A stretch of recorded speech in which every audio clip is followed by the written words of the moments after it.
Bertajuk menjemput takdir perubahan Partai Nasdem bersama calon Presiden Anies Baswedan akan melakukan kampanye akbar di Sumatera Utara.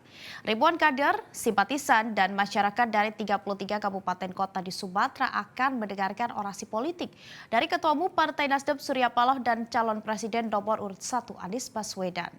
Caleg DPR RI Dapil Sumut 1 Ogroseno mengatakan masyarakat merindukan perubahan setelah 10 tahun masa kepemimpinan Presiden Joko Widodo. Ia meyakini pasangan Amin menang telak di Sumatera Utara. Ini kan pesta rakyat, jadi rakyat tahu bahwa ini adalah pesta demokrasi 10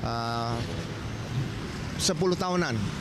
Jadi 10 tahun biasanya masyarakat ingin ada perubahan. Jadi yang diusung oleh pasangan calon 01 Amin ini adalah masalah perubahan. Nah, masyarakat melihatnya sudah selama 10 tahun sejak 2014 situasinya kelihatannya belum banyak berubah.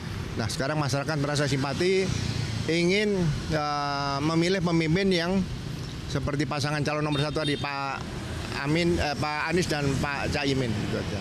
Jelajahi cara baru mendapatkan informasi. Download Metro TV Extend sekarang.